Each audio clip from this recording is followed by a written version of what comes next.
Tiba ya ujinga, tiba ya ujinga. Assalamu alaikum wa rahmatullahi wa barakatuhu.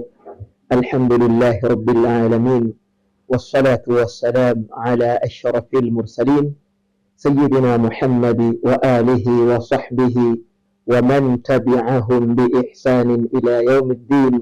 Amma ba'd, ndugu yangu katika imani, baada ya kumshukuru Allah subhanahu wa ta'ala sambamba na kumtakia rahma na amani kiongozi wa umma na isi mwingine ni Bwana Mtume Muhammadi sallallahu alayhi wa alihi wasallam. Watukufu katika imani, na wasi tuwe pamoja katika kipindi hichi, kipindi pendwa kabisa cha Shifaul Ayyi, tiba ya ujinga. Leo katika tiba ya ujinga na kuletea mada adhimu kabisa kuhusu masala mazima ya talaka. Talaka ni moja katika mambo ambayo hayapendezi katika jamii. Wengi katika jamii hawapendi kuachana, lakini kuna sababu zinazopelekea kuachana. Lakini kabla bado sikuzieleza sababu za kuachana, kufa kwa ndoa hiyo, hebu tuangaze mambo yanayopelekea mwisho kufa kwa ndoa hizo. Leo madhumuni ya ndoa ni kupatikana utulivu baina ya mke na mume kati yao, lakini utulivu unakosekana.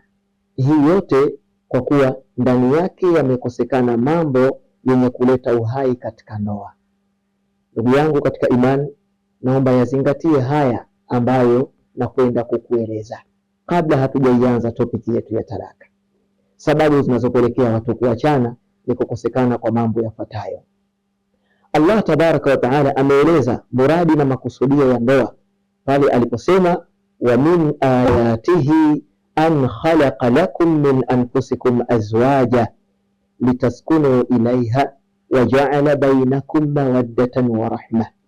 Miongoni mwa alama zinazothibitisha uwepo wake Allah tabaraka wa taala ni pale ambapo alipokufanyieni wake zenu wanaotokana na nyinyi.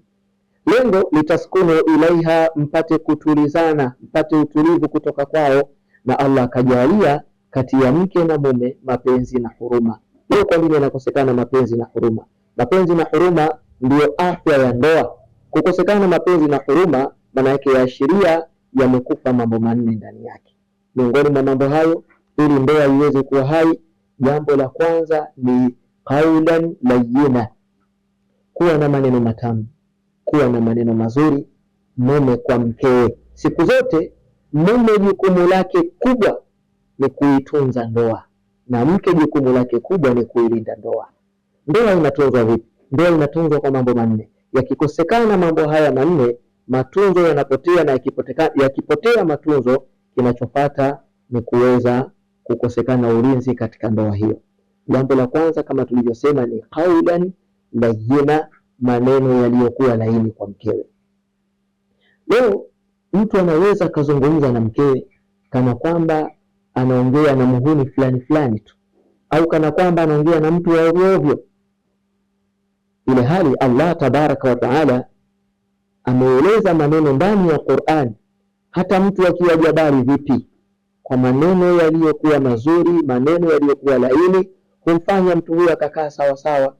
Allah alimtuma Nabii Allah Musa alayhi salatu wassalam na kadhalika na ndugu yake ambaye ni Harun kwenda kwa Firaun alayhi laana. Aliwaambia idhhaba ila firauna innahu tagha, nendeni kwa Firauni, hakika yake amechupa mipaka katika kumkosea Allah tabaraka wa taala.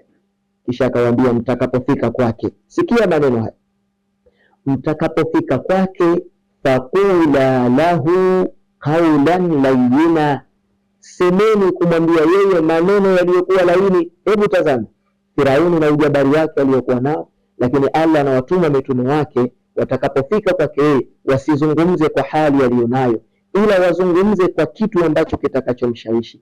Leo tumekosa maneno mazuri. Firauni alimkosea Allah, lakini bado Allah kawatuma mitume na kawaeleza mkifika kuweni na maneno mazuri. Leo iweje kwa mke na mume kukosekana maneno mazuri? Mke na mume kukosekana maneno mazuri, kwa nini? Hii yote ni moja katika sababu inayopelekea kuvunja ndoa zetu kama hatujui. Hebu tubadilike leo, tuwe na maneno mazuri kwa wake zetu. Jambo namba 2 ni shukrani. Asante. Shukurani leo imekosekana. Leo ikipatikana shukurani ndani ya ndoa, basi tutambue kuna mengi ambayo wake zetu watayafanya ya ziada katika utiifu, kuwatii sisi waume zao, kama Allah tabaraka wa taala alivyosema katika Qur'an, la in shakartum la azidannakum, ikiwa mtanishukuru basi mtawazidishia. Sasa leo ikiwa tutawashukuru wake zetu, basi kuna mengi sana ambayo watatuzidishia katika ndoa zetu. Kibri itakosekana, haitaweza kupatikana kibri. Leo inapatikana kibri kwa sababu tumekosa kuwashukuru wake zetu. Jambo namba 3 ambalo leo tumelikosa ndani ya ndoa zetu ni masuala mazima ya zawadi. Na Mtume Muhammad sallallahu alayhi wa alihi wasallam amesema katika hadithi yake ya kwamba tahadu tahabu, peaneni zawadi mtapendana. Leo mume amekosa utaratibu, anapotoka katika shughuli zake, walau hata pipi ya shilingi 200. Hebu jiulize ndugu yangu, mara ya mwisho lini umempelekea zawadi mkeo? Hata mavazi ya kubadili kwake kupendeza imekosekana. Leo ukiona mwanamke anatafuta mavazi mapya, basi anajibanabana katika ile pesa unayomwachia katika swala zima la chakula. Leo wewe ndugu katika imani, mara ya mwisho lini umetoa zawadi kwa mkeo? Kukosekana hili jambo, ndoa zetu zinadema. Na jambo la mwisho ni tasamuh, kusameheana, kuombana samahani. Mtume sallallahu alaihi wasallam anasema, oneaneni huruma, fanyianeni samahani, basi mtasameheana. Leo ukimkosea mkeo, samahani mke wangu. Kesho utakapokosea wewe, elewa ya kwamba utaratibu atakaokwenda nao ndio huo huo. Sasa leo wangapi ndani ya ndoa wamewakosea wake zao alafu samahani hakuna? Hii inajijenga katika maisha. Hata ikitokea siku mke kawakosea, hayupo tayari kutaka msamaha kwa mumewe. Ndugu yangu katika imani, mambo 4 haya yanapelekea kufanya ndoa ikawa bora. Kiyafanya hayo, kila siku utaona upya wa ndoa yako. Tabaan, naomba ndugu yangu katika imani uniazime masikio yako, tuingie rasmi katika swala zima la mafunzo ya talaka. Tutaanza na nini maana ya talaka? Tiba ya ujinga ni kuuliza